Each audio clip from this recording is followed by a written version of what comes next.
Muy bien, les damos una cordial bienvenida a todos y todas. Les deseamos unas felices Pascuas de Resurrección a todos y a todas. Que ojalá hayamos, Igualmente, muchas gracias. que igual, ojalá hayamos llegado resucitados, seguramente que sí. Recordarles un poco lo que hemos venido trabajando. Nosotros hemos venido trabajando la historia de la Pastoral Social Cáritas. Empezamos por la identidad, la misión, la espiritualidad, y después nos fuimos entrando como en pastorales especializadas. Entonces estuvimos trabajando el mundo del trabajo, la vida y la salud, la justicia y la libertad, la respuesta humanitaria integral, todo el tema de la protección. Y hoy vamos a trabajar un tema que la Iglesia colombiana ha venido trabajando mucho durante muchos años, es el tema de la paz y la reconciliación. Es un tema que ha sido, la Iglesia ha sido abanderada en todo este tema. De pronto a veces no nos reconocen, pero creo que ese es uno de los temas fuertes de la Iglesia Católica en nuestro país, todos estos procesos de paz, de reconciliación. Y nos acompaña Rosita en esta tarde, que pues ella creo que ha venido trabajando todos esos años también en todos estos procesos de paz y de reconciliación en nuestro país. Entonces, bienvenida Rosita y te escuchamos. Tenía el micrófono apagado. Sí, Bueno, muy buenas noches. Bueno, les deseo ante todo muy felices Pascuas. Espero que realmente hayan aprovechado muy bien este espacio de la Semana Santa para no solo reconectarse con la familia, con los espacios pues, propios del fortalecimiento y del caminar espiritual que este itinerario litúrgico propone desde la Iglesia para todos los fieles, para que vayamos fortaleciendo nuestra fe, pero sobre todo nuestra comprensión del sentido que tienen todos estos espacios. La celebración de la Semana Santa es un momento propicio. Siempre se nos ha hablado históricamente de que es un espacio de oración, reflexión, sacrificio y sobre todo el compartir para vivir, poner en práctica la caridad cristiana. Ese compartir a veces lo comprendemos de maneras muy erráticas. El riesgo siempre está es que la Semana Santa se nos quede en lo ritual y que vayamos a visitar 7 monumentos y vayamos a hacer todas las procesiones, pero que realmente no logremos entrar al misterio profundo de contemplar y hacer de este memorial de la pasión, muerte y resurrección de Jesucristo, donde está anclada, digamos, todo el paquete de convicciones que alimentan nuestra fe, que nos sostienen en la esperanza, que nos ayudan a caminar con una mirada bien puesta en el horizonte de la esperanza, con un corazón que arde porque está lleno del Espíritu de Dios, que está siempre consciente del amor que se entregó por nosotros para restaurar, para rehacer, para reconciliarnos con Dios y entre nosotros, y que por lo tanto todo lo que sea el mal, la muerte, la violencia, tiene término perentorio en la persona de Jesucristo. Es decir, que no estamos condenados, no tenemos por qué resignarnos a estas realidades que nos pueden afectar emocionalmente. A veces caemos en la desesperanza. Si ustedes vieron las noticias en Caracol estos días, hablaron cómo en el departamento del Chocó, el señor obispo, Monseñor Barreto, decía cómo en el departamento del Chocó la gente ya se siente un ambiente, un clima de desesperanza, decía él. Pues bien, nosotros tenemos digamos, la convicción de que no estamos condenados a eso irremediablemente. ¿Sí?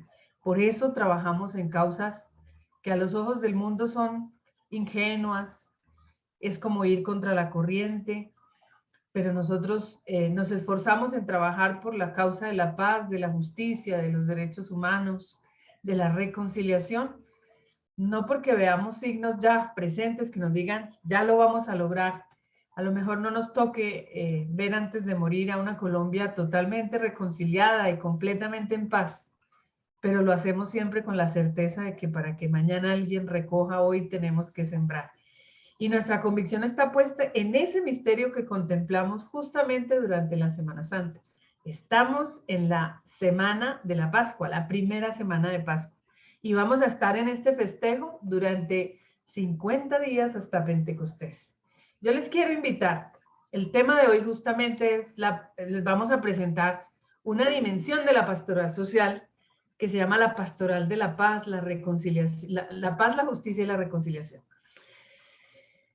Y explicar por qué razón la iglesia se ocupa de estos temas cuando son temas que también son enarbolados incluso por algunas ideologías. Ustedes escuchan cómo por ahí ciertas corrientes ideológicas enarbolan las banderas de la justicia social, hablan mucho de los derechos, hablan... ¿Y por qué la iglesia se mete en esos temas? A riesgo incluso de que la estén equiparando como orillada con esas ideologías. Y entonces por eso se presta a confusiones y con mucha frecuencia. Por eso el Papa Francisco tiene que vivir haciendo la aclaración. Trabajar para erradicar la pobreza, buscando la equidad, buscando la justicia social, eso no es comunismo, lo dice muchas veces, eso es evangelio. Y lo que está tratando de decir ahí es que necesitamos los cristianos entender el origen profundo, el origen bíblico, si se quiere, de la comprensión de la justicia, de la comprensión de la paz y de la reconciliación, para que entendamos que eso no es una corriente ideológica en nuestro caso. Y descubramos las raíces profundas que nos tienen que mover y comprometer a todos los bautizados, no solo a la pastoral social, a todos los bautizados en la causa de la paz, la justicia y la reconciliación. Entonces, bien, lo que hoy voy a compartir con ustedes son pocas diapositivas y les voy a dejar un trabajo, un pequeño trabajo sencillo para que ustedes pongan en práctica el sencillo método de discernimiento cristiano. Es decir, el ver, juzgar, actuar, pero lo pongan en práctica con un pequeño estudio de caso. Son 3 paginitas que a cada uno le va a corresponder 1 de 10. Les he traído 10 casos y todos son casos que tienen que ver o con derechos humanos o con temas de paz o con temas de justicia o con temas de reconciliación. Y cada uno va a escoger ese estudio, lo va a reflexionar, va a intentar hacer el discernimiento, es decir, a la luz de unos elementos que les propongo ahí de la doctrina social de la iglesia, a que empiecen a entrenarse cómo es que se aplica en la vida cotidiana el discernimiento cristiano, el magisterio social. Porque en eso, o sea, para mí hemos cumplido el verdadero propósito de este diplomado si ustedes integran esto como una práctica cotidiana, no solamente de su vida laboral para quienes están trabajando en las pastorales sociales o en cualquier dimensión de la pastoral, sino como una herramienta cotidiana de aprender a discernir como cristiano cómo me ubico delante de una realidad.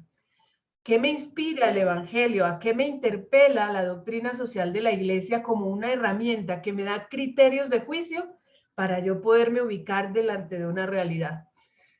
Y lo vamos a empezar a poner en práctica, ese método, con estos pequeños estudios de caso. Entonces, el día de hoy vamos a tratar de mostrar por qué la iglesia se ocupa de estos temas, por qué existe una dimensión, una línea pastoral, así como existe la pastoral del mundo del trabajo, como existe la pastoral de los migrantes, ya ustedes vieron la pastoral de la movilidad humana, como existe la pastoral de la salud, como existe la de justicia y libertad, como existe la pastoral rural y de la tierra, como existen tantas líneas y dimensiones de la paz, perdón, de la pastoral, también hay una dimensión de la pastoral social que se llama la pastoral de la paz, la justicia y la reconciliación. Entonces, eso es lo que hoy voy a compartir con ustedes, pero antes de eso les quiero invitar a que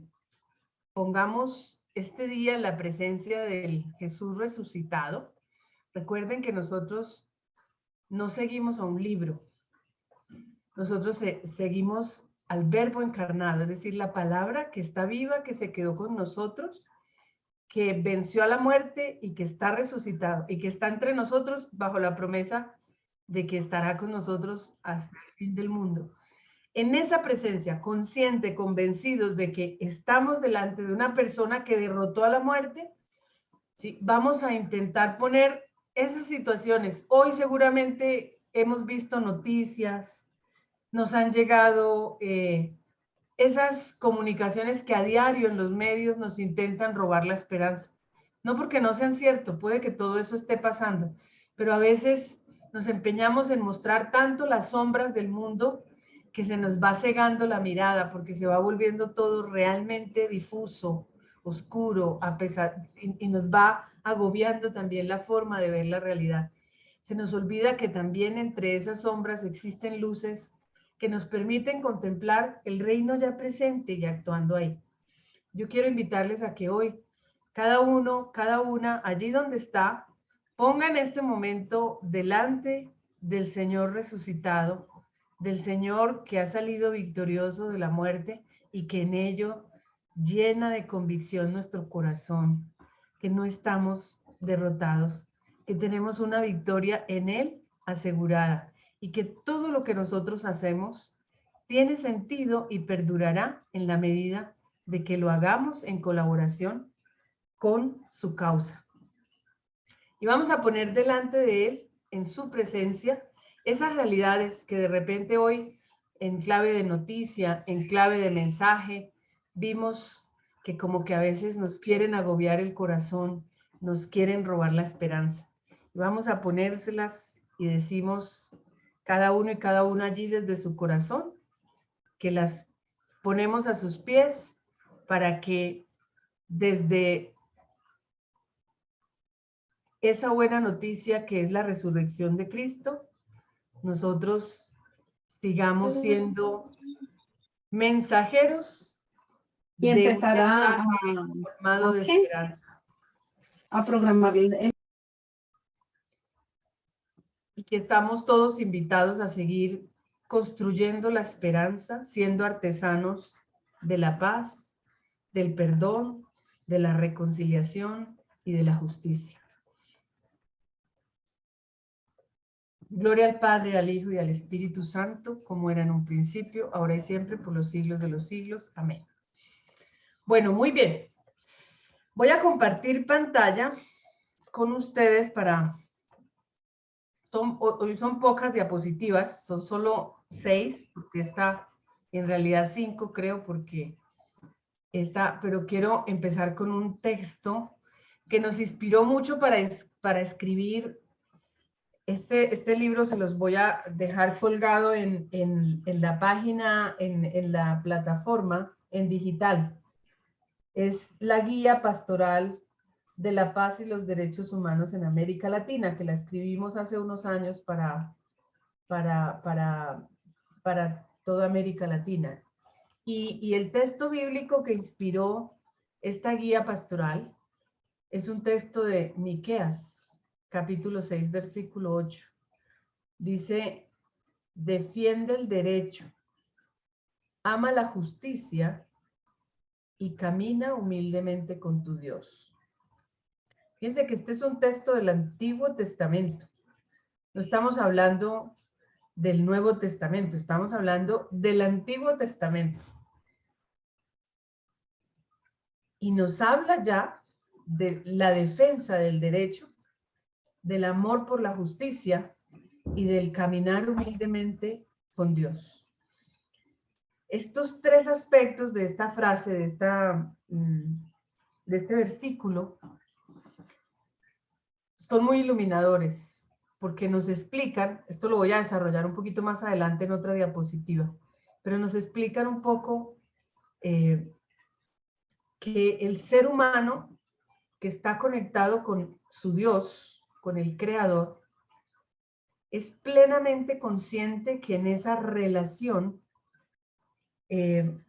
está subrogada, digamos, un sistema relacional sobre el que tiene que hacer justicia, es decir, tiene que establecer relaciones correctas, como es correcta la relación que Dios establece con sus hijos.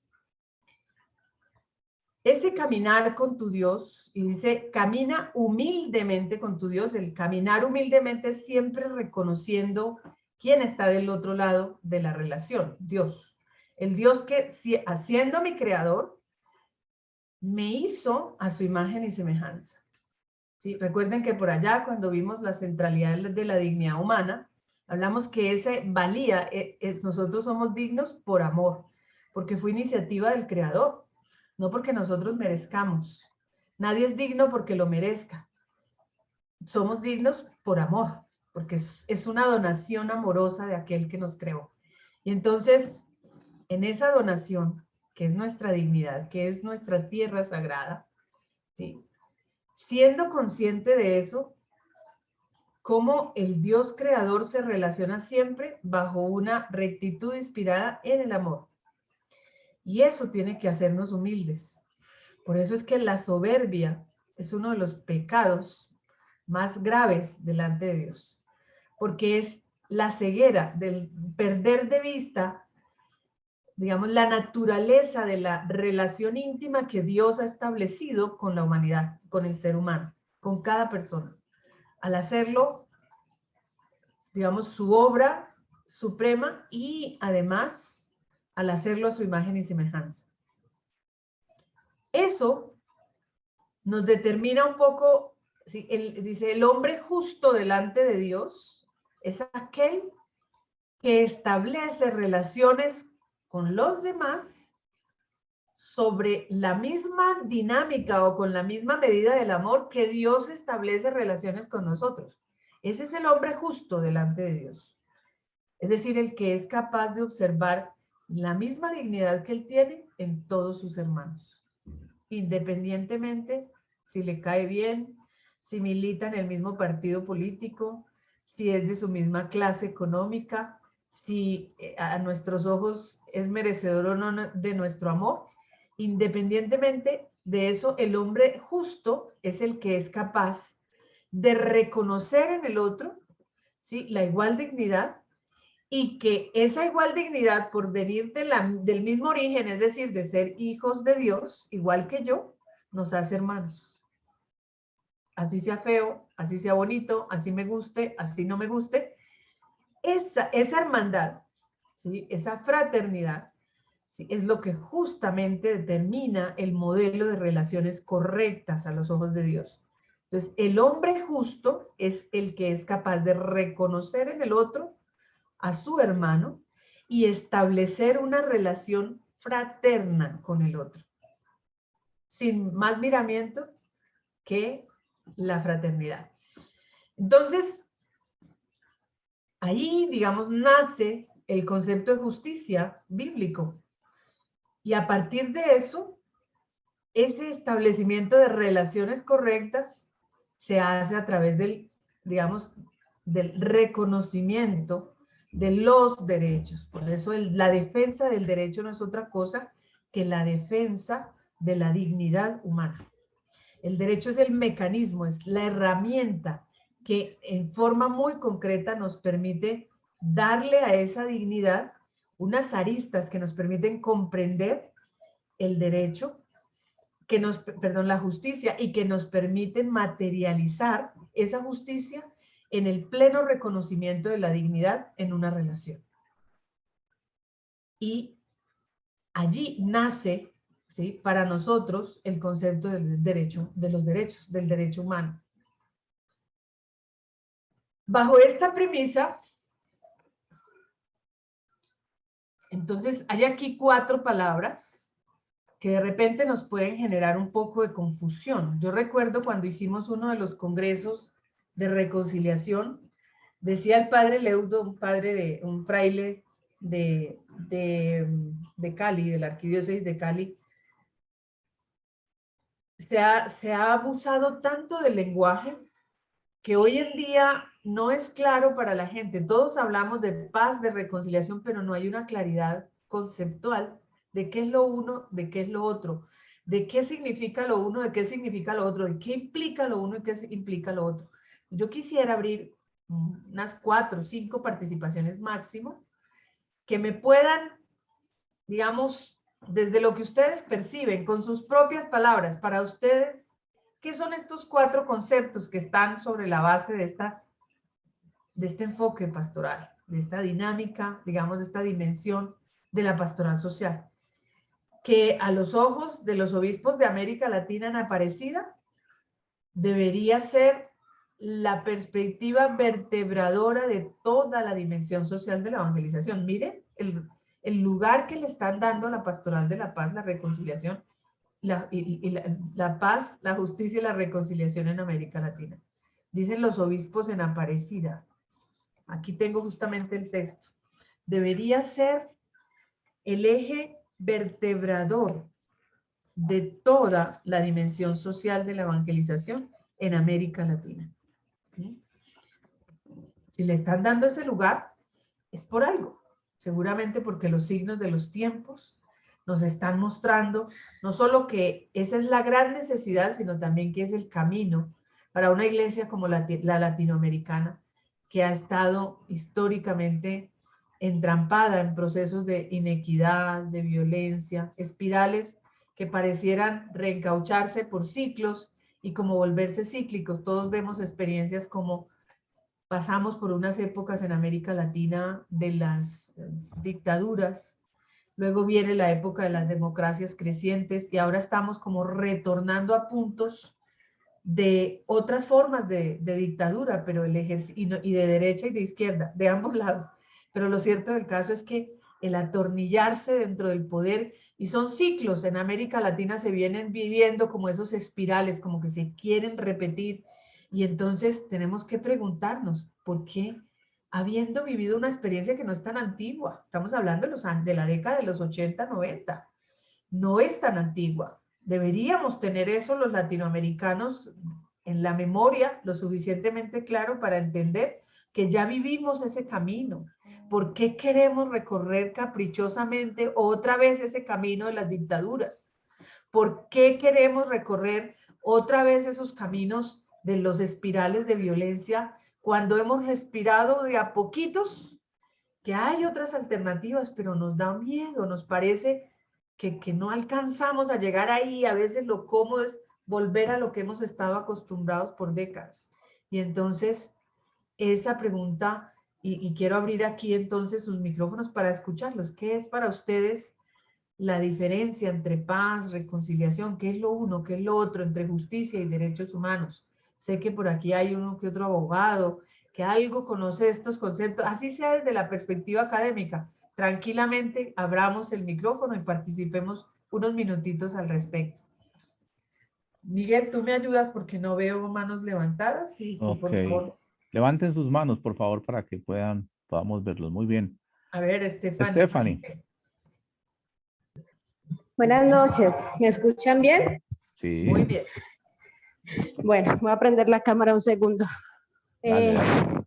Bueno, siempre me ha parecido desde una postura muy personal, profe Rosita, yo creo que no puede haber reconciliación sin un restablecimiento de derechos. O sea, no puede haber un tema de perdonar al otro si yo no soy capaz de reconocer que el otro fue víctima de algo. ¿Sí me hago entender?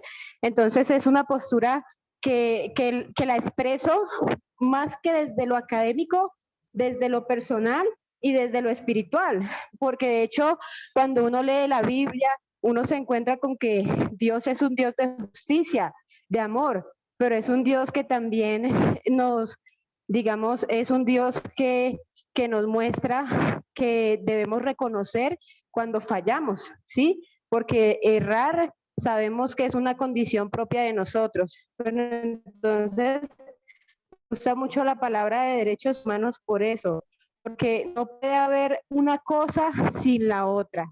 Entonces aquí me detengo para darle la oportunidad a mis compañeros de que puedan intervenir. Gracias. Gracias, Chili. Muy bien. Levanten sus manos. ¿Alguien más? Levanten sus manos. Otra vez, Stephanie. Ya. ¿Alguien más? Diferente a Stephanie.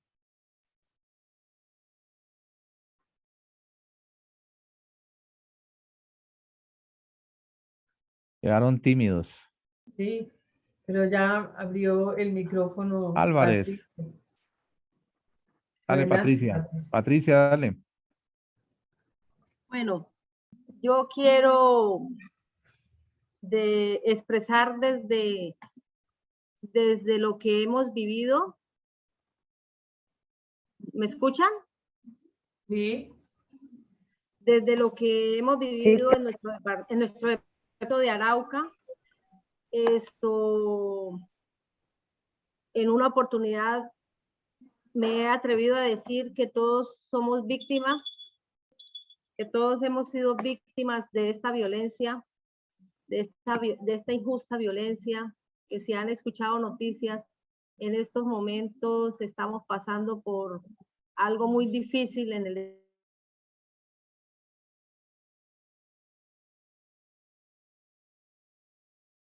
¿Te silenciaste? ¿Te perdimos? Patricia. Se cayó Patricia. ¿Sí me está escuchando? Ahora sí, Sí, Patricia, ahora sí. dale. Ah, bueno, es que hemos vivido tantas cosas en este departamento que realmente todos nos consideramos víctimas de una o de otra forma, directa o indirectamente. Y la pastoral social, desde aquí en el departamento, ha realizado varios talleres de perdón y reconciliación desde las escuelas ESPEDE. Y lo he vivido porque yo lo hice y también lo hicimos muchos. Y es real que la vida se parte en dos. Lo que era antes de vivir un taller de perdón y reconciliación y lo que es después, porque hemos aprendido a reconciliarnos con el otro, a perdonar, pero no a olvidar lo que hemos pasado y lo que hemos vivido. Y hemos sentido la sanidad en nuestros corazones.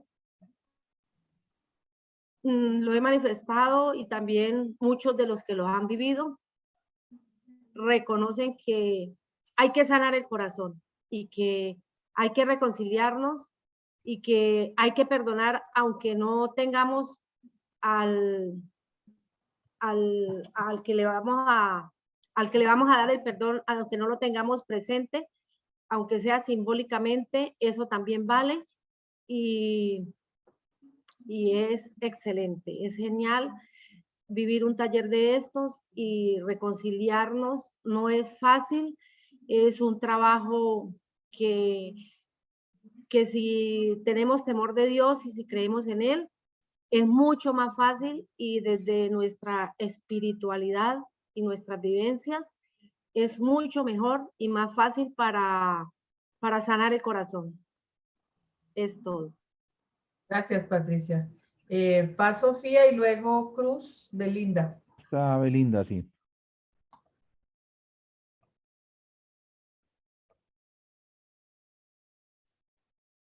Adelante, Cruz. Belinda.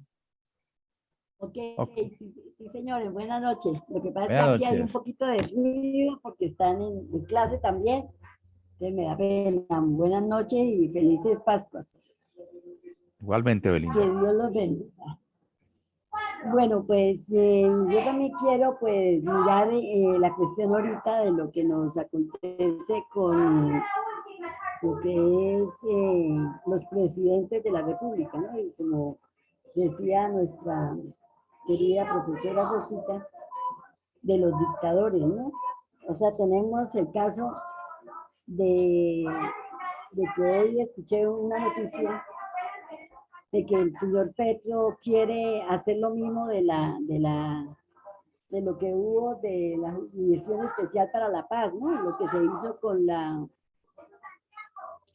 la guerrilla del EP, de la FARC y el EP. Entonces yo digo, bueno, sí, eso es bueno. Él quiere que haya eso con los narcotraficantes, que haya como una especie también de pacto, de perdonar. No sé si ustedes lo han oído hoy, el día de hoy. Y pues lógico que todo el mundo pues tenemos que protestar y eso es la misma protesta también de las personas que han entrado a los templos a hacer desórdenes, a sabotear y a todo esto. Y todo está relacionado con los derechos humanos, con la paz. Y entonces los derechos humanos a veces los hemos cogido como ¿qué dijéramos? Como especie de burla, porque es que ha habido, pues sí, se han mejorado muchos procesos y se ha llevado, pero al contrario, también se ha disfrazado detrás de esa palabra derechos humanos muchas cosas que no debemos permitir como católicos, como personas humanas y como lo mismo decimos como la dignidad humana, ¿no? Entonces, pues dejo esa inquietud y hago ese aporte mío de que no estoy de acuerdo en que el presidente, bueno, que vaya a hacer, haga un pacto con los narcotraficantes. Y pues no es que dijéramos, el que la hace la paga, pero sí hay deberes que debemos cumplir como ciudadanos. Entonces, no confundir una cosa con la otra. Gracias, Cruz. Cruz ha planteado un tema que es un poco sensible, pero vamos a escuchar a Paz Sofía antes y luego hago alguna resonancia en relación al planteamiento que nos hace Cruz Belinda, que pues claramente es uno de los grandes dilemas en los que nos enfrentamos quienes, digamos, promovemos los derechos humanos, y es cómo nos ubicamos éticamente delante de aquellas realidades que nos ponen incluso en contradicción en nombre de los derechos. Entonces, en nombre de los derechos entramos en contradicciones en relación al valor de la vida, por ejemplo, en relación, esos debates se presentan. Y justamente eso es lo que pretendemos con este tipo de diplomados, y es que no haya una fe ciega, porque alguien nos dice, no al aborto y ya, y entonces no al aborto y nos vamos sino que tengamos criterio, es decir, por qué razón como iglesia hacemos una defensa férrea de la vida, y claramente esa defensa férrea de la vida no se ubica solamente en favor del no nacido, sino también en favor de los mismos derechos de la mujer, porque entran en contradicción derechos como por ejemplo el derecho a decidir sobre el cuerpo, pero decidir sobre el cuerpo cuando también eso implica la vida de un ser que a los ojos de Dios, desde el momento mismo en que existe es engendrado, existe la vida. Y entonces ese dilema es un dilema para nosotros moral. Y cómo en nombre de los derechos, pues se tiene que sacrificar según una perspectiva de un derecho, el derecho de la otra parte. ¿Qué es lo que tiene que mediar ahí? Y por eso ante ese tipo de dilemas morales es justamente donde tenemos que recurrir a la fuente, que es el magisterio, para hacer una ubicación, tener criterios de juicio informados. No tienen que ser debates ciegos que nos convierten en fundamentalistas y que precisamente nos impiden esa cultura del encuentro, de abrirnos al diálogo, de poder decir qué otros caminos podemos encontrar que garanticen la vida de ambos lados, que garanticen los derechos de ambos lados. ¿Qué otras alternativas tenemos? Fíjense que ahí hay todo un debate, y justamente esta pastoral tiene la responsabilidad de ser ese faro.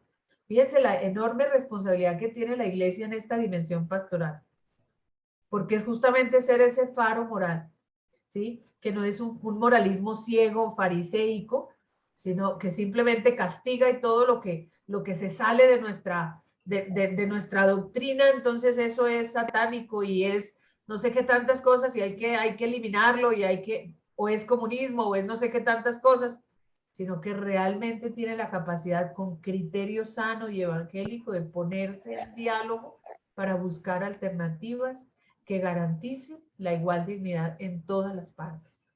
Y eso es lo fundamental. Entonces, por eso Por eso es tan importante que una dimensión de la pastoral esté profundizando en esas realidades, se esté actualizando en la reflexión y en el discernimiento, para más que poner un no rotundo, es proponer, no estaremos de acuerdo nunca con nada que afecte cualquier forma de vida, pero proponemos entonces al mundo esta alternativa. Eso es lo que tiene que cifrar mucho más nuestra respuesta, más que ponernos camisetas y salir a las marchas. Eso es una forma, es una movilización y es legítima y es un derecho también. Pero ¿cuál es entonces la alternativa que le estamos dando al mundo? Esa es la reflexión que le concierne a esta dimensión de la pastoral. Paz, tú ibas a intervenir. Adelante.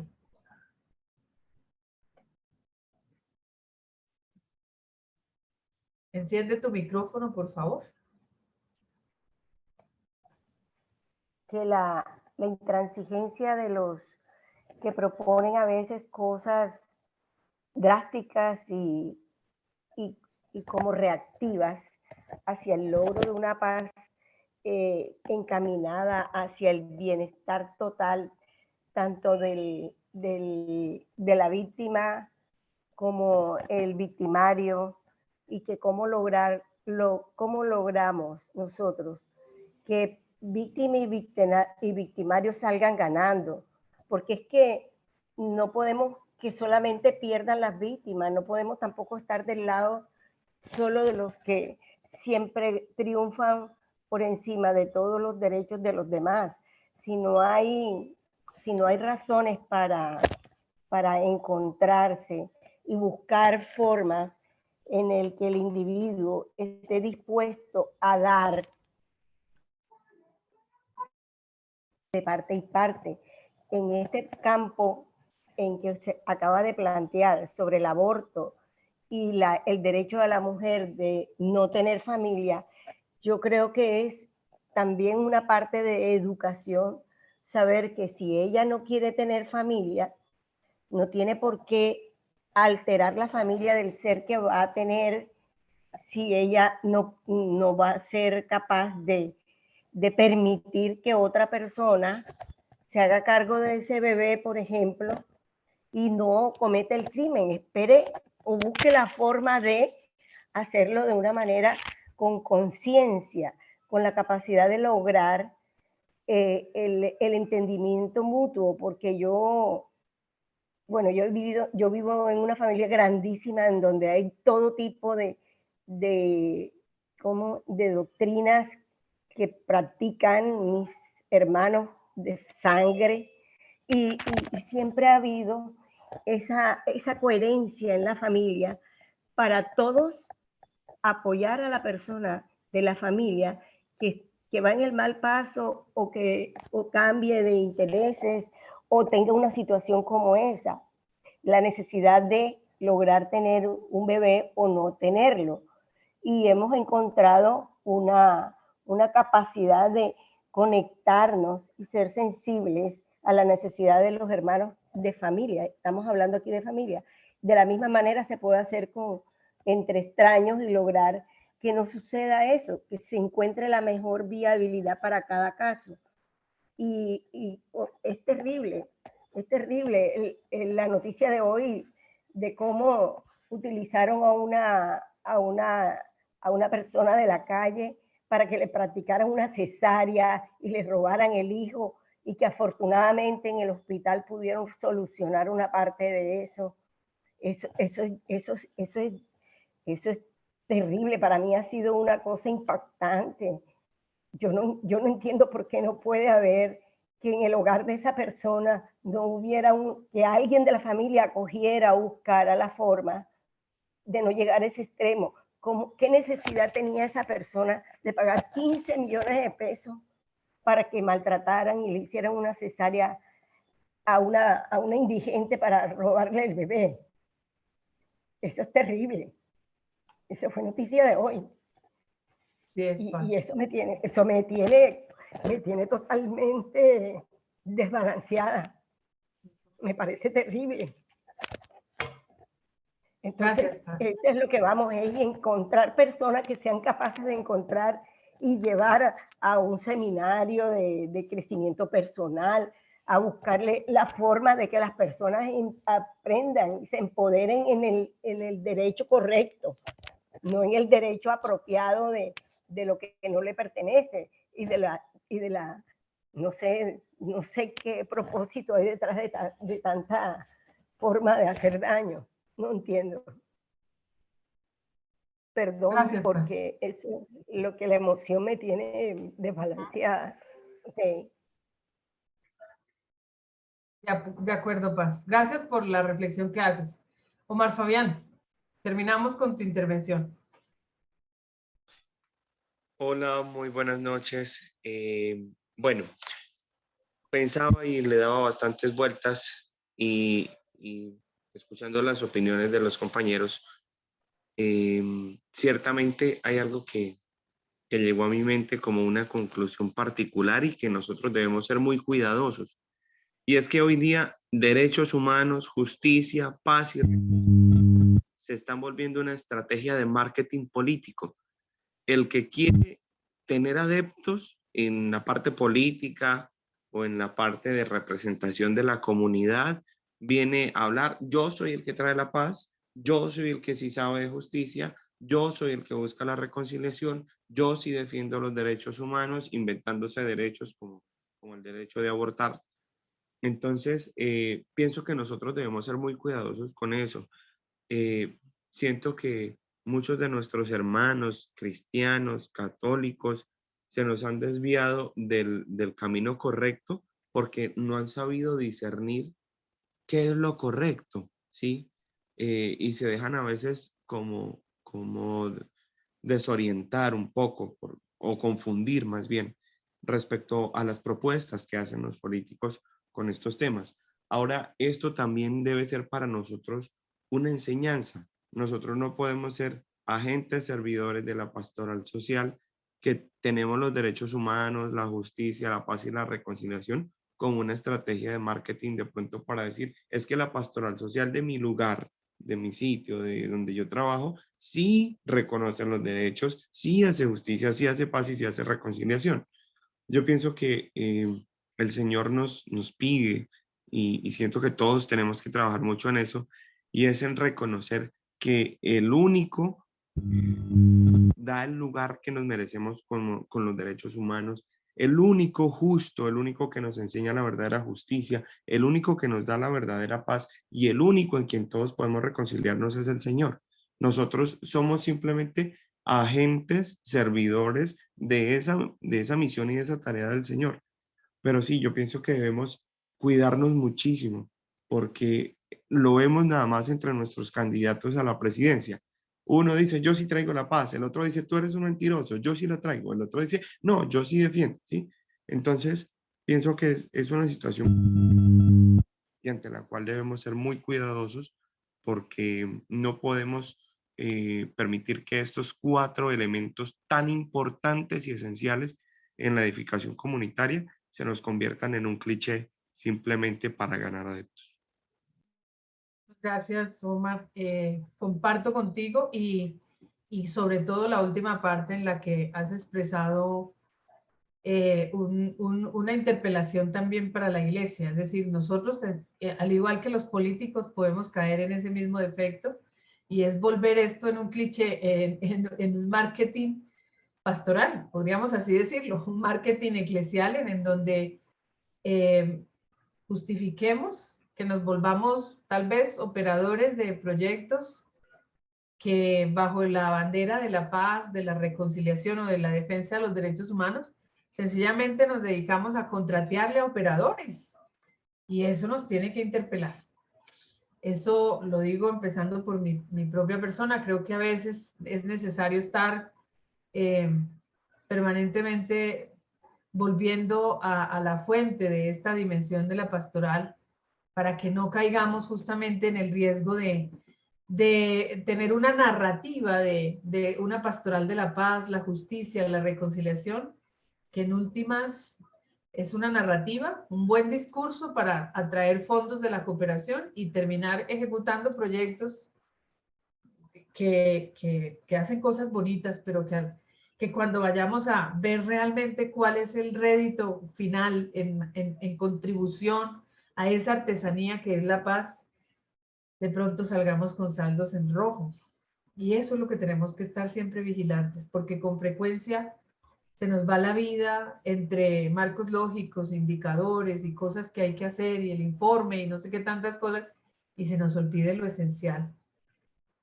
No queriendo decir con esto que lo otro sea inútil, por supuesto que necesitamos dar cuenta de lo que hacemos, y cuando depositan en nosotros la confianza y nos dan unos recursos para hacer el bien, para contribuir a la paz, pues tenemos que dar cuentas y rendir informes y reportar según resultados y marcos lógicos, pero ese no puede ser lo que nos robe el sentido de lo que realmente es para nosotros una pastoral de la paz, la justicia y la reconciliación.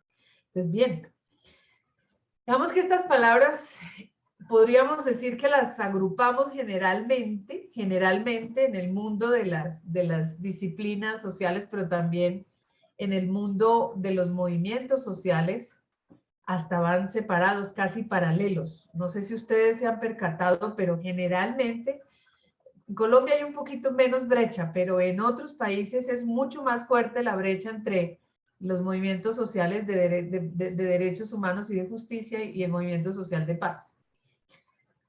El uno ve al otro como importante, pero tiene sus reservas. El movimiento de paz ve en los movimientos de derechos humanos como la gente beligerante que siempre está exigiendo, que está en pie de lucha, que son los revoltosos, y el movimiento social de derechos humanos tiende a ver al movimiento de paz como los ingenuos, los que tienen una visión romántica de que todo es posible, que la paz es bonita y todo es paz y amor.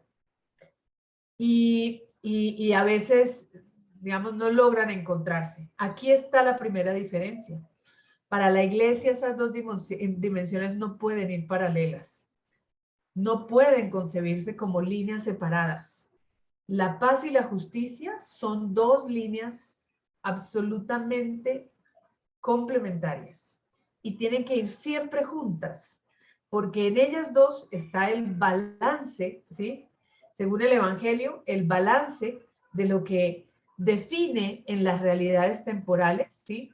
Un adelanto de lo que es el reino de los cielos, es decir, la paz y la justicia es la realidad temporal que se concreta en el bien común, ¿sí? Las garantías, es el sistema de pesa y contrapesa que garantiza el bienestar para todos. Paz y justicia no es una paz real. Y justicia sin paz, pues tampoco perdura. Entonces, ahí es fundamental entender que para quienes participan frecuentemente de la liturgia, de la palabra, de la Eucaristía, veamos en las oraciones cuántas veces en las oraciones que se dicen dentro de una Eucaristía, cuántas veces menciona la liturgia paz y justicia. Y nunca lo plantea de forma separada. Siempre va paz y justicia, paz y justicia, paz y justicia. ¿Y cuántas veces? Yo he hecho el ejercicio dentro de una liturgia de contar cuántas veces en las oraciones que va haciendo quien preside una Eucaristía, que es el sacerdote que preside la Eucaristía, cuántas veces en las oraciones está implorando por la paz y la justicia. Y ahí ustedes pueden entender la centralidad que tiene esta causa en particular dentro de la vida de la iglesia. Lo que pasa es que del dicho al hecho a veces dejamos que ocurra demasiado trecho. Y entonces por eso es tan importante hacerlo presente con más frecuencia, porque siento que a veces esto nos parece una causa perdida. Yo siento que a veces lo decimos de palabras muy bonito, pero es difícil, y yo lo digo con conocimiento de causa, porque aunque mi conexión con la pastoral social, mi vida en la pastoral empezó en la pastoral juvenil, yo entré a la pastoral social literalmente formando agentes de pastoral parroquial, pastoral social parroquial, los comités parroquiales de pastoral social, y entré rápidamente al tema de la paz y de la reconciliación por un espacio formativo que me propició la pastoral social, Y me metí en esta línea y se volvió como lo que dio sentido a mi vocación como agente pastoral. Y después me encontré con un carisma donde empecé mi proceso vocacional como laica consagrada, y el carisma es justamente la mediación sacerdotal, donde justamente eso dota completamente de sentido ese camino vocacional que venía construyendo y recorriendo desde hacía muchos años. Pero puedo decirles que con mucha frecuencia experimentamos, quienes trabajamos en estos temas, la profunda soledad que estoy segura experimentan también las víctimas. A veces nos quedamos como solitos, clamando al cielo, tratando de ir contra la corriente, aún en medio de la misma iglesia. Este es un tema que no solo da pereza, sino que yo siento que no hay la suficiente convicción práctica, en la praxis pastoral, de que es un deber, que es algo que está naturalmente conectado con la esencia misma de la iglesia, y tengo que decir que con mucha frecuencia nos hemos visto solos, incluso muchas veces no solo caminando contra la corriente, sino sabiendo que tenemos que ir a un territorio a hacer una labor de pedagogía de paz, y encontrarnos que en la propia iglesia que nos envía, encontramos la mayor sordera, la mayor ceguera y la cerrazón a escuchar, y además con palabras no solo descalificadoras, sino muy desesperanzadoras. Y esto lo digo desde mi profundo amor por la iglesia. No lo estoy haciendo para cuestionar, sino es una interpelación que siempre me hago, y que en todos los ambientes que puedo lo hago. Y lo hago precisamente porque seamos en eso, esto exige mucha honestidad, y sobre todo porque, insisto, lo repetimos en la liturgia tantas veces, luego hablamos de que Jesucristo es el príncipe de la paz y muy bonito, pero los mismos escenarios pastorales a veces se vuelven un ring de batalla por competencias, por luchas de poder.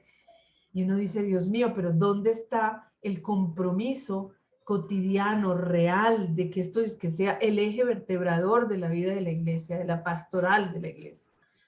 Y lo digo un poco porque claramente, aunque digamos, en la esencia, en la naturaleza de esta dimensión pastoral, debería ser así, pero no lo es.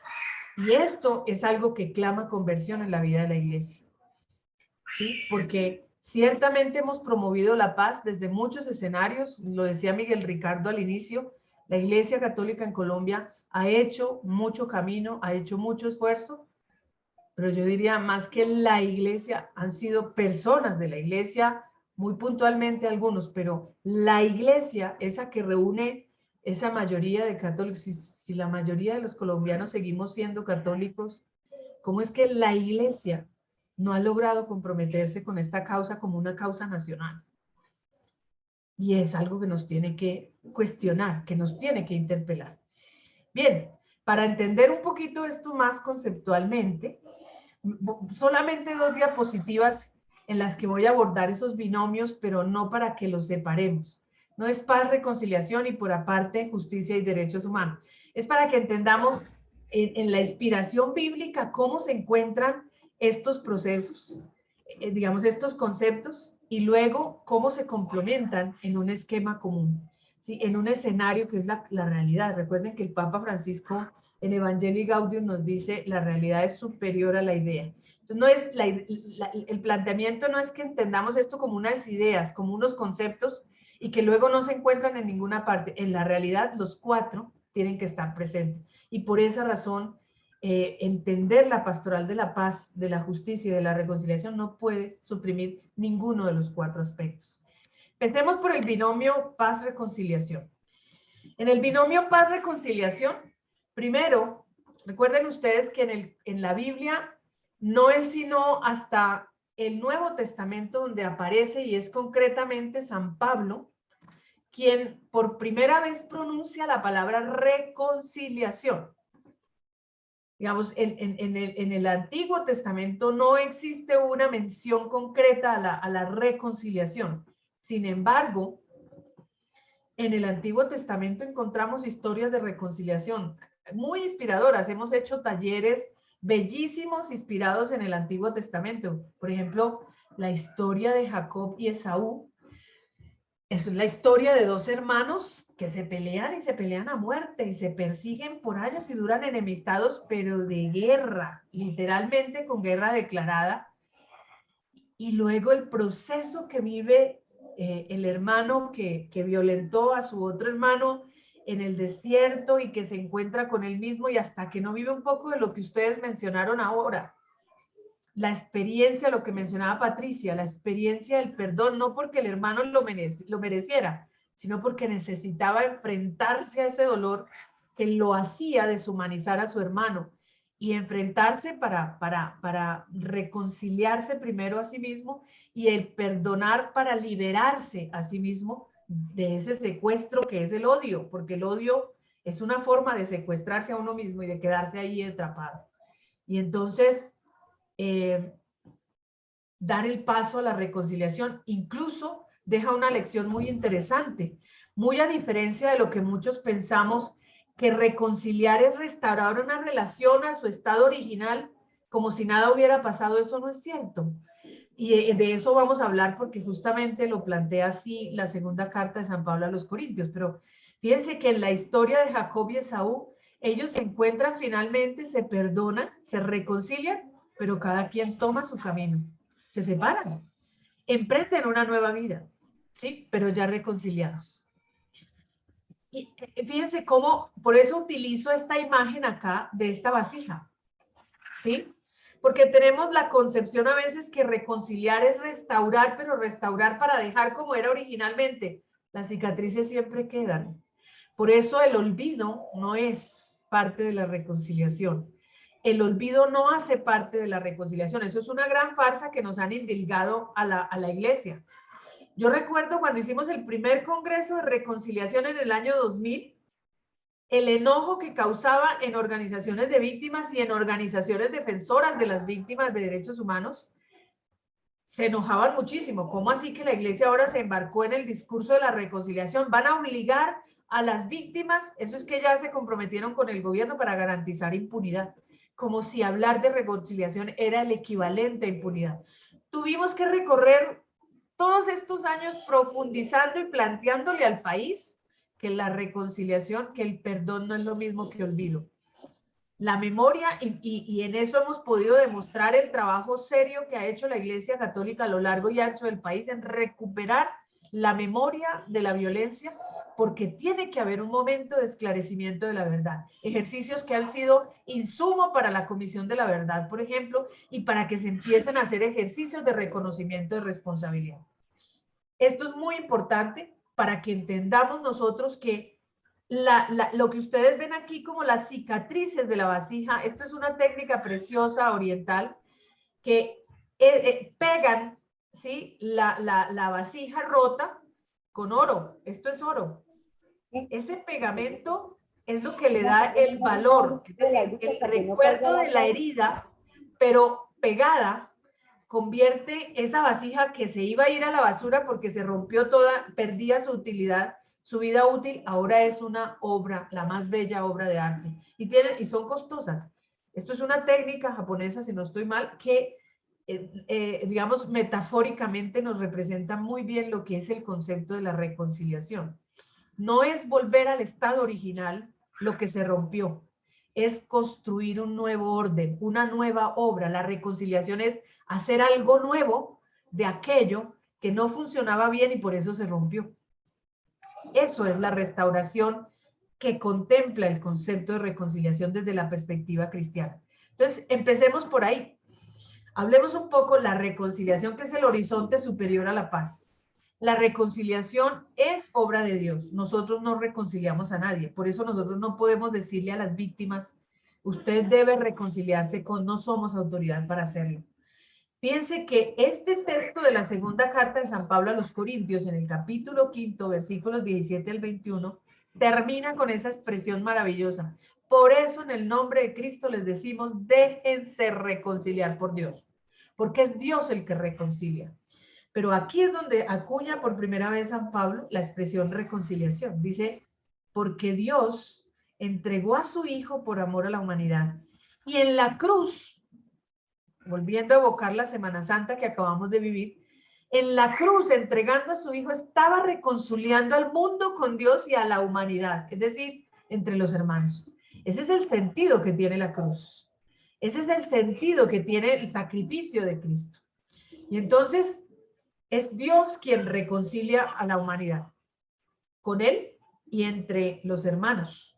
Es obra de Dios. La reconciliación es obra de Dios. Segundo, es mensaje porque es contenido, ¿sí? Pero también es ministerio. Es mensaje porque Dios, a través de su palabra, de manera reiterativa, está ofreciendo el perdón, ¿sí? Su amor es completamente misericordioso y siempre le está diciendo a la humanidad, ¿por qué sufren de esa manera? ¿Por qué se rompen de esa manera? ¿Por qué entre ustedes esos conflictos? Por allá hay un texto bíblico en Lucas maravilloso. ¿Por qué esos conflictos entre ustedes? Y es como la angustia del discípulo de decir, ¿por qué es que no podemos hacer presente entre nosotros la comunión como verdadero testimonio de la presencia viva de Cristo entre nosotros? ¿De dónde viene eso? Pues de esas ambiciones personales, de las luchas de poder, de los deseos de acumular. Y ahí explica de dónde viene eso. Y son puros egos, ¿sí? Que solamente incrementan el sufrimiento de la humanidad. ¿Qué es lo que nos lleva? ¿Qué nos mueve a rompernos de esa manera? Y entonces, en ese sentido, es mensaje porque todo el Evangelio, si ustedes se dan cuenta, desde el Nuevo Testamento, cuando empiezan los hechos de los apóstoles, las experiencias de las primeras comunidades cristianas, en las cartas epistolares, al final, lean ustedes en todas las cartas, siempre hay, recuerden, San Pablo a los Corintios, a los Efesios, a Romanos, son las comunidades cristianas, ¿sí? Las primeras comunidades cristianas. ¿En qué sentido?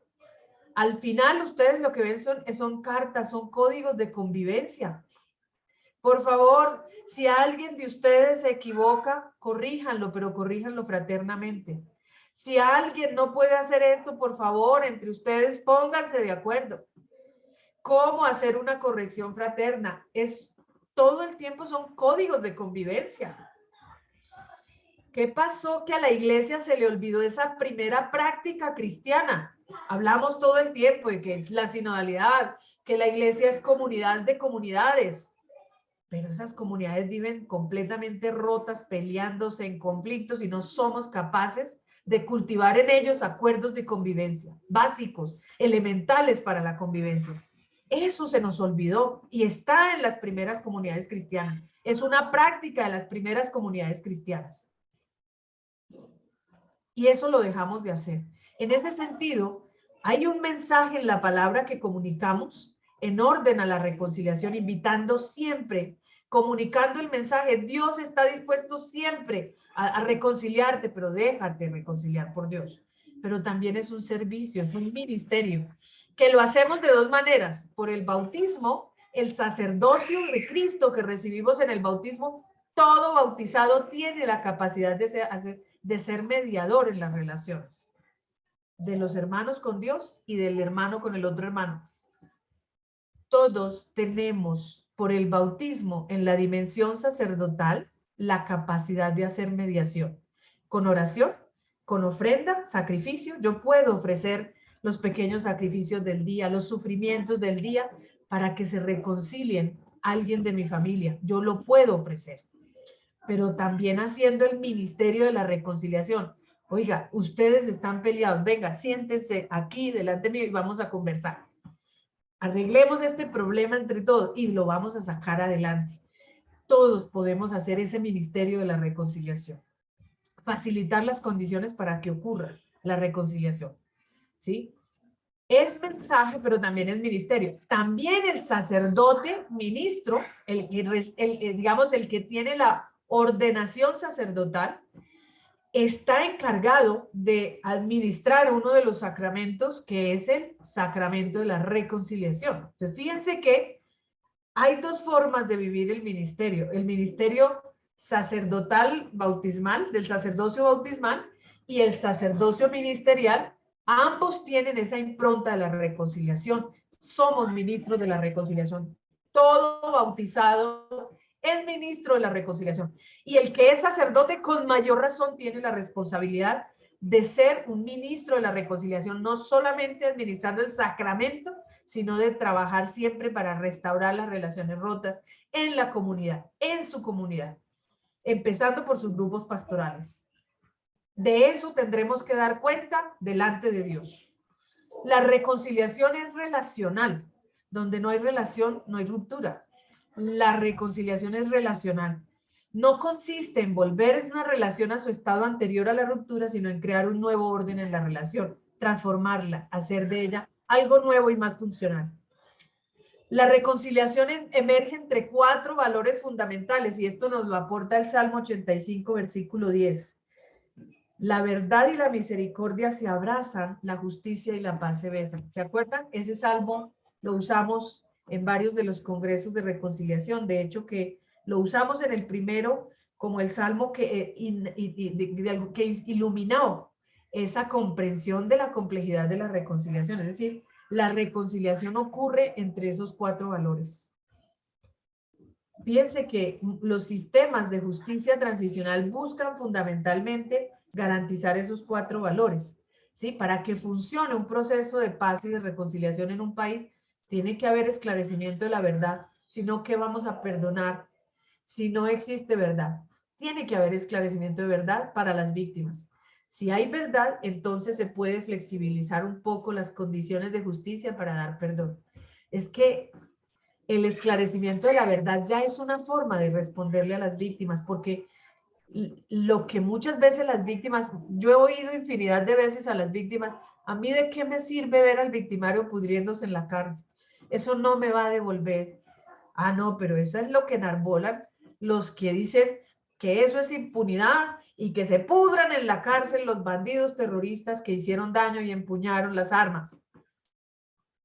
Muchas veces las víctimas no quieren eso. Las víctimas necesitan que les digan por qué hicieron lo que hicieron.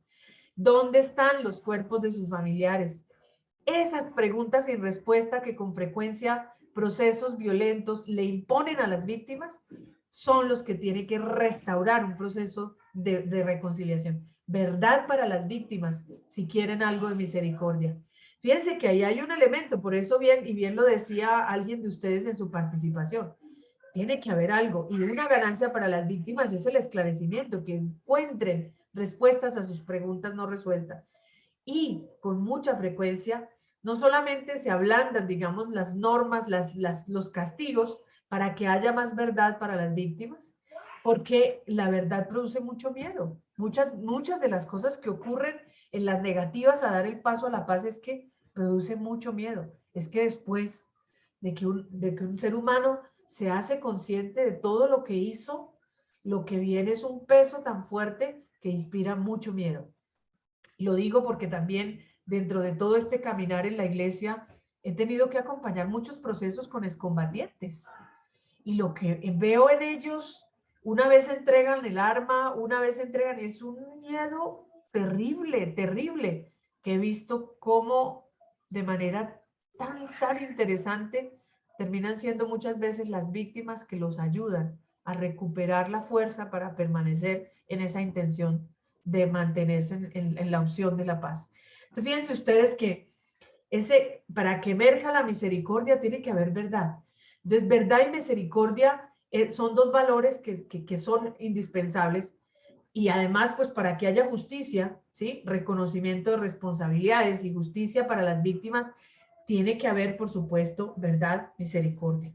Y de estos 3 valores, por supuesto, la paz, que es como la forma de hacer acuerdos sobre ya cesar toda forma de violencia y sobre todo comprometernos a no repetir esta historia. Y esos 4 elementos son allí, digamos, los 4 grandes pilares sobre los que emerge la reconciliación. Y eso donde lo encontramos en el Salmo 85. Digamos, hasta ahí un poco entendemos Miren, en la perspectiva bíblica, la reconciliación. Ahora pasemos a la paz. La paz es horizonte, pero también es camino. El Papa Francisco usa esa expresión de manera muy bonita. Él dice, la paz es una construcción, la paz sí es una artesanía que nos corresponde todos los días, en la casa, en la escuela, en el trabajo, comprometernos por fabricar esa artesanía que es la paz. Por eso la expresión de artesanos de la paz, del perdón y la reconciliación es una expresión tan bonita, tan evangélica. Hacernos prójimo del otro es hacernos artesanos de paz cotidiana. Sí, es una artesanía que se va construyendo desde lo local, desde lo cotidiano, para ir haciendo de la paz una cultura. Es que nosotros nos cuesta imaginar eso, que eso sea posible, porque muchos de nosotros, ustedes y yo, nacimos en un país que ya estaba en la guerra. Entonces, no, y desde imaginarnos la paz nos cuesta trabajo. Y es una paz, una guerra de la que nosotros ni pedimos participar, no es nuestra guerra. Pero lo cierto del caso es que eso se ha ido metiendo en nuestro ADN de las relaciones humanas en un país como el nuestro, que aprendimos la desconfianza como un mecanismo de supervivencia. Desinstalar todo eso para construir una cultura de la paz nos va a tomar generaciones enteras. ¿Cuántas generaciones nos robó la violencia? Imaginemos, 60 años en guerra, por no hablar desde la colonia. Ese es el tiempo que nos puede tomar desaprender todo eso. Por eso la causa de la paz son causas de largo aliento. Sí, son causas de largo aliento. Y entonces claramente la paz necesita construirse sobre ese entramado cotidiano que consiste fundamentalmente en dos niveles de esfuerzos. Trabajar sobre un modelo de relaciones que no elimina la diferencia. Ese no es el propósito de la convivencia armoniosa. El profeta Isaías ilumina perfectamente eso cuando dice el lobo y el cordero comen juntos, ¿sí? Los adversarios naturales que a partir de actividades cotidianas, comer juntos, jugar juntos, convivir, ¿sí? La convivencia armoniosa es una construcción y lo podemos empezar a hacer allí en nuestros estados, no se necesitan grandes proyectos, de verdad si fuese un compromiso real de la iglesia, no tendríamos que vivir haciendo proyectos de paz. Lo que tendríamos que hacer es formar gente para que realmente la gente lo pueda hacer, porque el problema es que si eso lo reducimos a proyectos, nunca va a haber cooperación que alcance para llegar a ese nivel, a esa filigrana del entramado que ha logrado cooptarnos la violencia para desinstalar los patrones de violencia y reinstalar o reaprender. Es que necesitamos rehabilitarnos todos en nuestra capacidad de relacionarnos. Y luego, el otro nivel es el nivel de las condiciones justas para que la paz sea sostenible en el tiempo. Mientras haya condiciones de inequidad, mientras haya pobreza extrema en unos y opulencia en otro, eso va a generar violencia.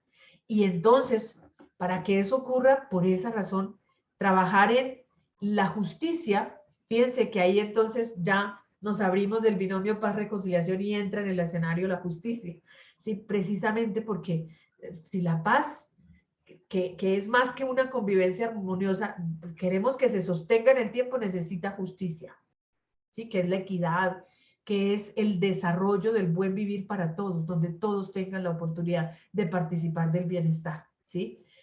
Convivir armoniosamente entre diversos, mediada por relaciones justas y condiciones sostenibles garantizadas en el bien común a todos los miembros de la sociedad. Exige transformar relaciones, pasar de enemigos a humanos y luego a hermanos, sin eliminar las diferencias, sino aprendiendo a convivir en el respeto de las mismas, aprendiendo a tramitar situaciones que nos ponen en tensión y también garantizar condiciones de vida justa y digna para todos, porque la paz es fruto de la justicia. Todo esto no son palabras mías. No pongo aquí citas, pero son el mensaje reiterativo de todos los mensajes de las jornadas de oración mundial por la paz, que el 1 de enero los papas de su época, ya llevamos como 53 años, todos los años, promoviendo el mensaje, la jornada de oración mundial, y el papa siempre escribe un mensaje. Esto que estoy poniendo aquí es el común denominador de todos esos mensajes. Por último, el binomio justicia-derechos humanos. Este es el más complejo. Un poco, algunas de las discusiones que ustedes planteaban se ubican dentro de este binomio. Y es el más complejo precisamente porque nos cuesta entender el origen para nosotros, digamos, desde la fe, el origen de la justicia se explica en la centralidad de la dignidad humana y el destino que esa dignidad se materializa en la vida de todos por igual en condiciones de vida digna, es decir, el bien común.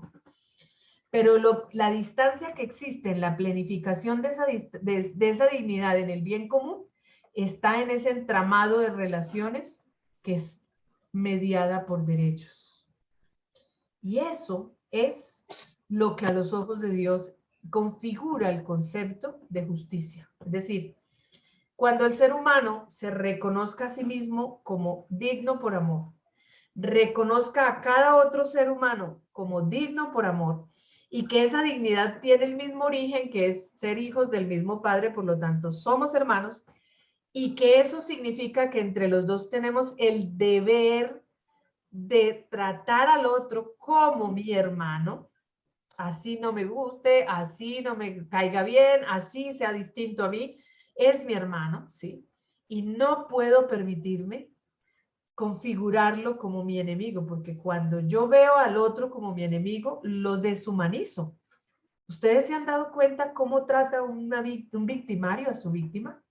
Nunca lo llama por el nombre. Lo primero que hace es quitarle el nombre. Nunca va a usar el nombre.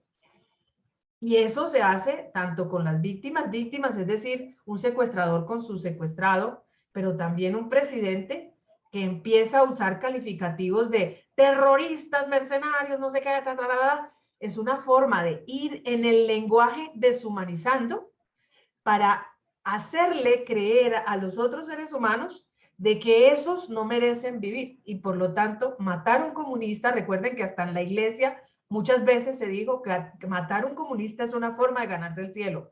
Eso fueron expresiones usadas en discursos de Iglesia Católica en los años de la guerra entre liberales y conservadores.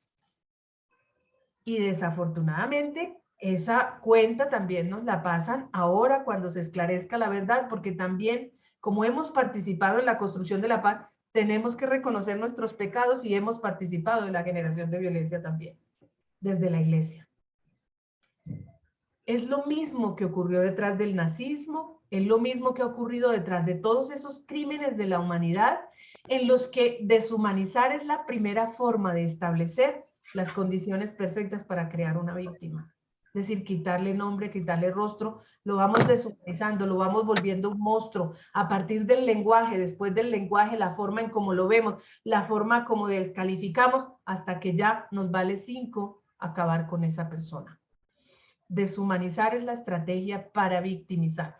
Entonces, fíjense que ¿qué es deshumanizar? Es quitarle la dignidad, quitarle el reconocimiento de la dignidad. Y eso es el pecado más profundo, ¿sí? Que desde la misma creación de la humanidad existe. Caín y Abel, acuérdense, ¿sí? La sangre de tu hermano clama al cielo.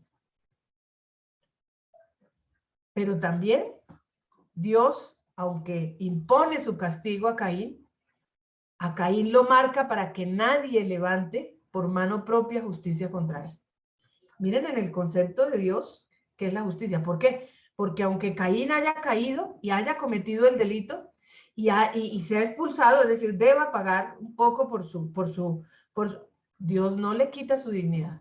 En absoluto, por eso lo marca y dice, esa marca es, aún así sigue siendo mi pertenencia, es mi hijo. Y nadie tiene derecho a atentar contra la vida de Caín. ¿Somos consecuentes con ese principio evangélico? Yo les quiero dejar esa reflexión. ¿Cuántas veces en nosotros también, al menos por allá en el pensamiento, hemos justificado la muerte de alguien? Hemos caído en esa lógica perversa de que hay muertos buenos y muertos malos. ¿Cuántas veces nosotros hemos justificado la desaparición de alguien? ¿En qué andaría metido? Eso le pasó por cuántas veces nosotros hemos sido también cómplices de esa lógica deshumanizante. Sí. Entender los derechos humanos como ese entramado de relaciones correctas que son el camino de planificación en el bien común de la dignidad humana, eso es la justicia. a los ojos de Dios. El concepto bíblico de justicia está ahí. Yo les voy a recomendar, de hecho, un libro que lo estoy haciendo escanear para colgárselos también porque es precioso. Fue escrito hace años, pero es un libro precioso porque desarrolla el concepto bíblico de justicia. Se llama Justicia y Exigencias Cristianas. Se los vamos a escanear porque no encontré sino un ejemplar y duré 2 años buscando ese libro porque lo habíamos perdido y no quedaba sino un ejemplar y lo hemos buscado hasta que por fin apareció hace exactamente una semana y es un gran tesoro, lo estamos escaneando, se los voy a compartir y es justamente el desarrollo de todo esto, sobre todo para quienes trabajan en el campo de la construcción de la paz con una perspectiva de derechos humanos. Yo sé que aquí está, por ejemplo, Karina, que es abogada, que a veces encontramos como esa dicotomía de cómo en esas lógicas del mundo y desde el derecho, pensando un poco en la clave digamos, de lo legal, de la justicia, de los modelos de justicia que tenemos, y desde la jurisprudencia misma, a veces sentimos que como que chocamos con alguna de estas cosas, pero yo recomiendo mucho ese libro porque nos da bases. Aquí he hecho un flashazo de esto para poder que el tiempo alcance, pero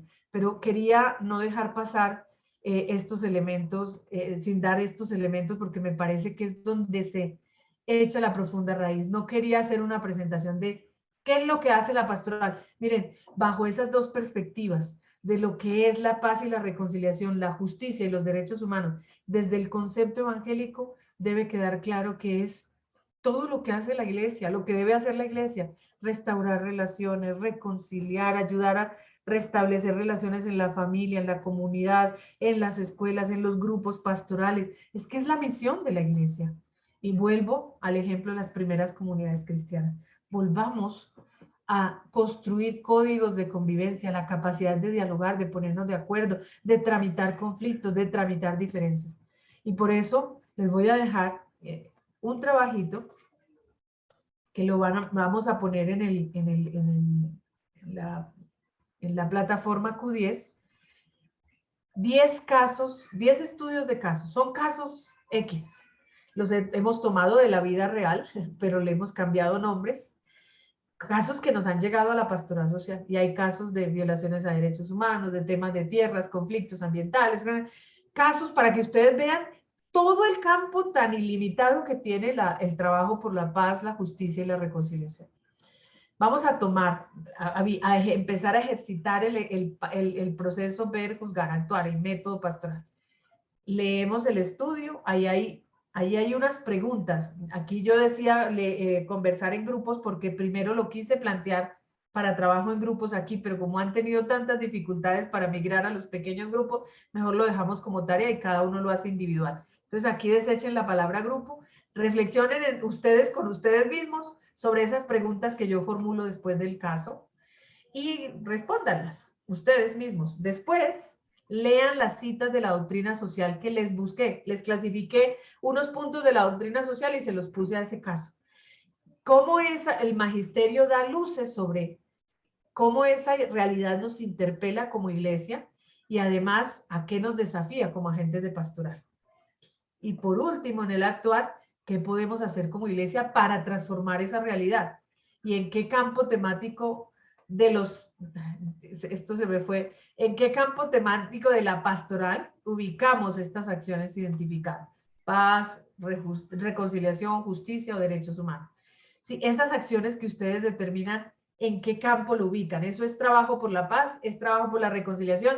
¿Es trabajo en justicia? ¿Es trabajo en derechos humanos? ¿Qué es? Para que eso nos ayude a asimilar un poco más fácil los conceptos que hemos visto hoy desde la perspectiva bíblica. Muchas gracias. No sé si alguien quiere hacer algún comentario, pero sé que Miguel pidió un espacio y la plataforma es juiciosa en cerrarse, así es que no quisiera quitarles más tiempo. Rosita, deben elegir un caso, ¿sí? Un De los caso de 10. los 10. Un, Yo ok, les voy a mandar 10. Esto, Ustedes véanlos que todos no. y elijan. ok. Yo les voy a publicar entonces en Q10 los 10 casos con las preguntas, No he con todo el tenido, material y van a tener ustedes la posibilidad de elegir solamente uno y es que no he trabajarlo. Bueno, tenido vista de ustedes.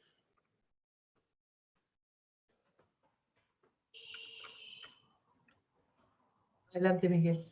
Ok, muy bien, entonces, como el tiempo es corto, vamos al trabajo final. Resulta que a partir de hoy ya nosotros entramos en la recta final, ¿sí? Ya ahorita ustedes, así sea con unos lentes de aumento, ya ven el letrero que dice meta, ¿sí?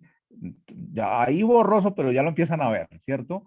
Entonces es un mes que nos queda donde vamos a estar muy juiciosos, muy concentrados, trabajando en pequeños grupos para presentar nuestro trabajo final.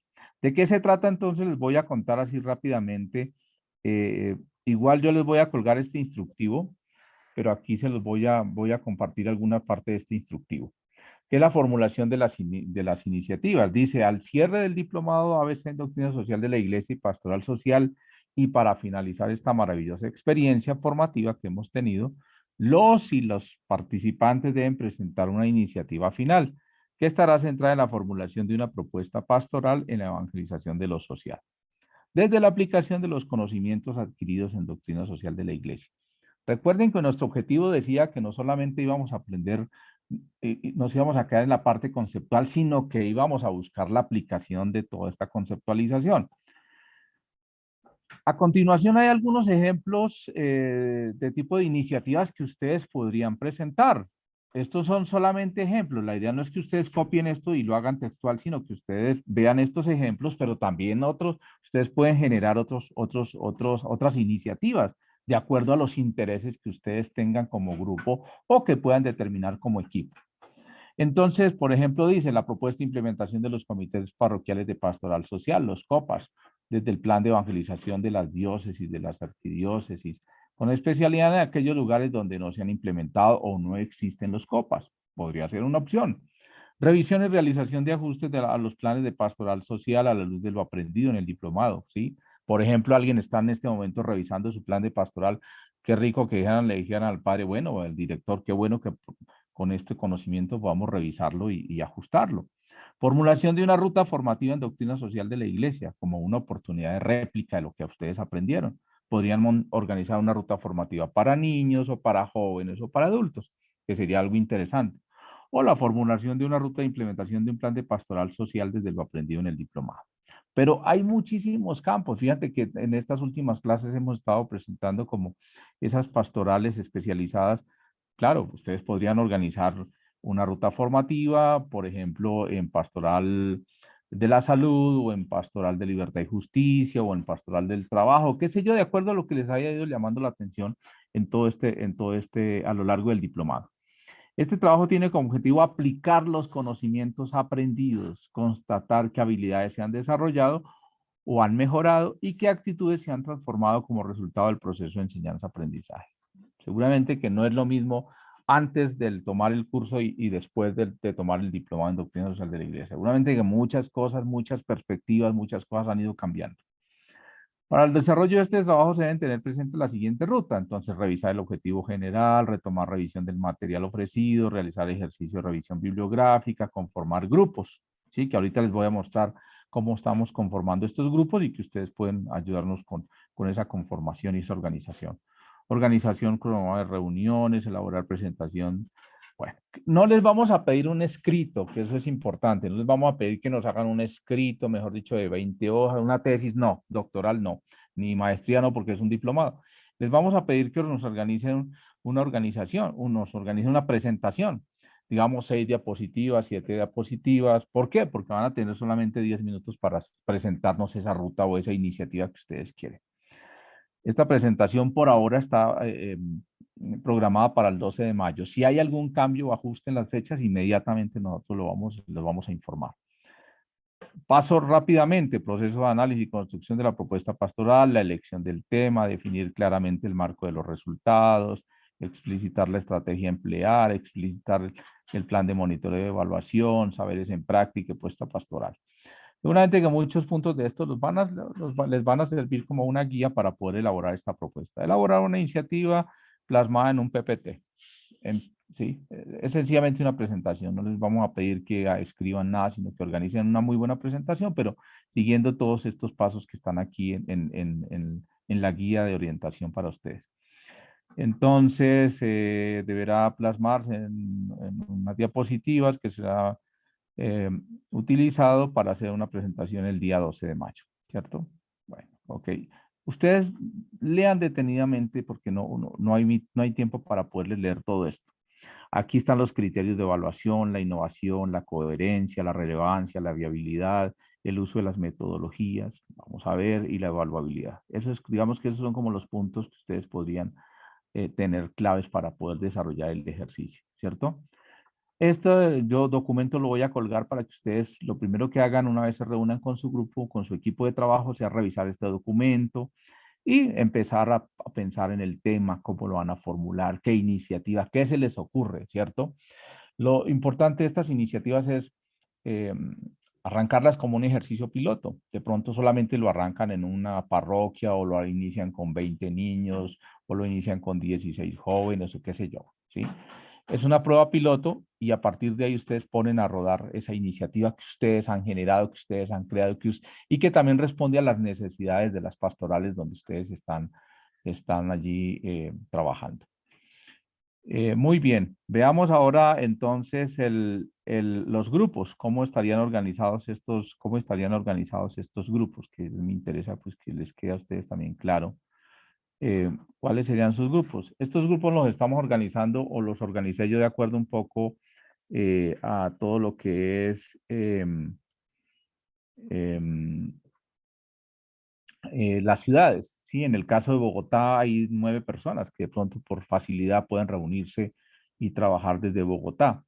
Entonces está Aguirre Nieto, Miguel Arturo, Arboleda López Estefani, Arenas Luengas, Diana Marcela, Castillo Alonso, Carolina, López Fuquen, Leonardo Martínez, León Mónica Alexandra, Mesa Martínez, Carlos Amira, Ríos Gil, María Cristina, Sánchez García, Marily. Digamos que estos son los grupos este es Bogotá, ¿cierto? Yo de una vez pregunto si alguien de ustedes, o sea, ¿quién de ustedes nos puede ayudar con la coordinación del grupo? Porque siempre es importante tener un coordinador, que es el que, a partir de él, yo me comunico es con los coordinadores para ir generando todo el proceso de acompañamiento en este mes, que es muy juicioso y que vamos a tener un día para hacer esa socialización de ese ejercicio que ustedes ya, a través de otras plataformas, a través de reuniones que ustedes organicen, podrán ir planeando y teniendo lista este ejercicio. Bueno. Entonces pregunto, ¿quién de este grupo de Bogotá nos podría ayudar en la coordinación? Entonces abra su micrófono y diga, yo les ayudo con este trabajo, a coordinar este grupo. No todos. De Bogotá, ¿quién nos podría ayudar? Ok, perfecto, Stephanie. Listo. Entonces, Stephanie es nuestra coordinadora, entonces va a estar en rojo. Los que están en rojito son los coordinadores de equipo, ¿cierto? Lo tenemos claro. Muy bien. El grupo número 2 está entonces Arauca, Cúcuta, Pamplona, Arauquita, Pamplona, Belandia, Tibaquirá, Oscar, Gerardo, no tengo ni idea de dónde será porque no escribió. En Q10 no escribió de dónde es, entonces yo no sé de dónde será él. ¿Quién nos puede ayudar en este segundo grupo a hacer la coordinación? Levante la mano, por favor, del segundo grupo. ¿Quién nos puede ayudar con la coordinación de este grupo? ¿Listos? Alguien rápido, porque estamos a pocos minutos de que se nos cierre nuestra plataforma y no quiero que se vayan sin que ya tengamos coordinadores de grupo. Alguien, por favor, que levante la mano y nos ayude con este segundo grupo. No todos. Alguien, por favor, levanta la mano y nos dice yo les ayudo.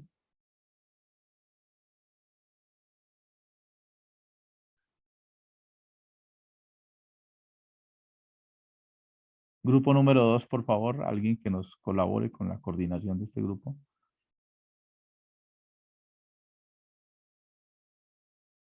Y si no, pues yo lo asigno. ¿No hay quien nos ayude a alguien con este grupo, por favor? Ok, entonces, Boscan Garrido, Neil Samuel, le pido el favor de coordinar este grupo. Listo, gracias, muy amable. Por favor, yo no, porque estoy en el proceso de la ordenación, no me comprometo. ¿Quién nos puede ayudar entonces? Alguien que levante la mano. Gloria Pérez. Pérez Hola, Delgado. hola Miguel, ¿cómo estás? No, de hecho estaba levantando la mano porque pensé que ya se iba a cerrar ya la organización del segundo grupo y es que no aparezco en el grupo 1 que soy de Bogotá. En el grupo 1 que es de Bogotá. Ok, entonces le dices a Stephanie que te incluya. Stephanie, Vale, por vale, favor, gracias. toma nota, Stephanie. Gloria Pérez también está en este grupo, ¿vale? Entonces, ¿quién nos puede ayudar de aquí? Porque ninguno levanta la mano y, por favor, alguien que nos ayude a este grupo para coordinar. Eso no es cosa del otro mundo. Todos tienen que trabajar. Todos van a trabajar y todos van a sacar adelante este grupo. ¿Alguien? Quintero Pérez, Leonardo, Leandro, Collantes. Cruz Belinda, ¿no nos ayuda? Belinda.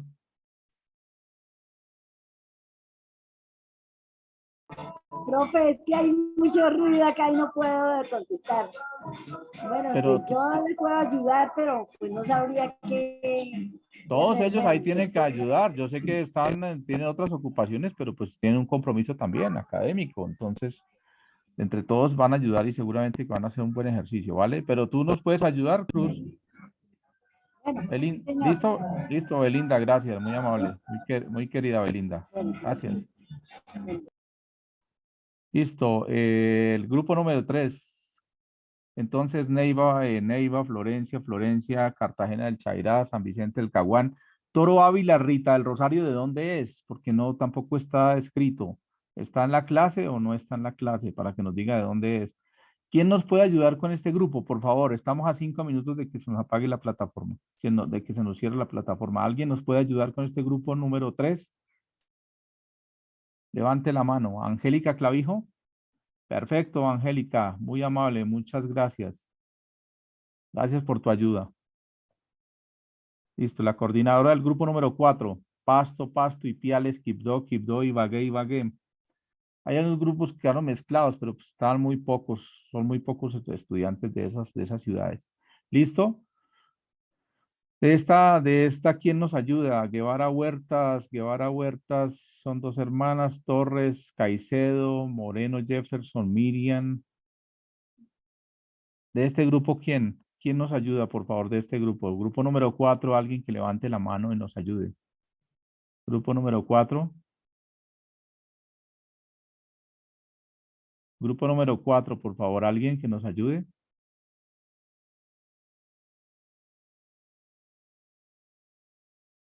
Grupo número 4, alguien, por favor, que nos ayude.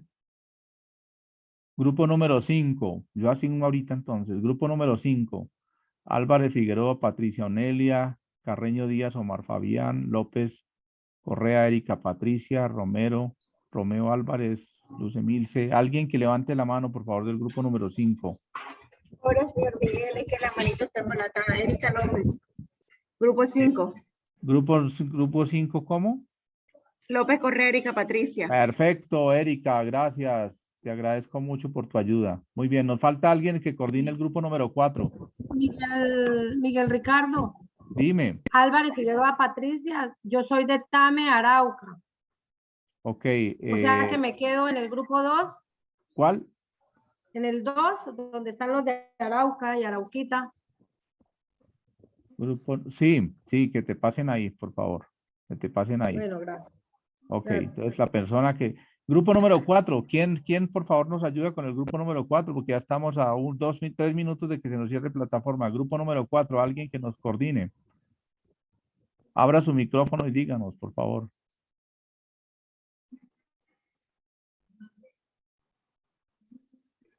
¿Ninguno? ¿Ninguna? Grupo número 4, por favor.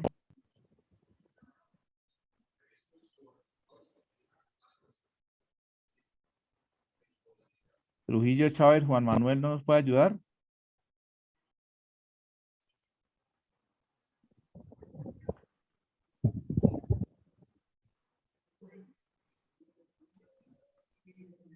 Richard Andrés, ¿nadie?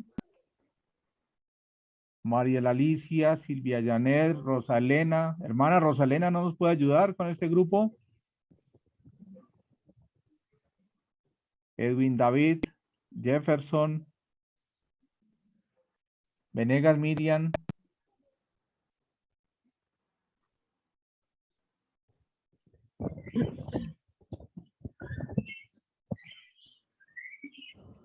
¿Alguien nos puede ayudar con este grupo, por favor? Se va a cerrar en un minuto la plataforma. ¿Nadie?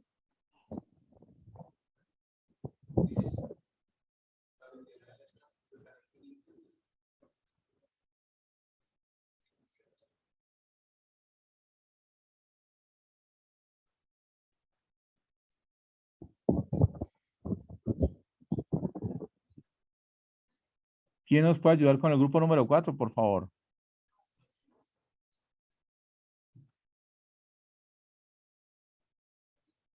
Voy a dejar a la hermana Rosalena, ¿vale? Muy bien, gracias.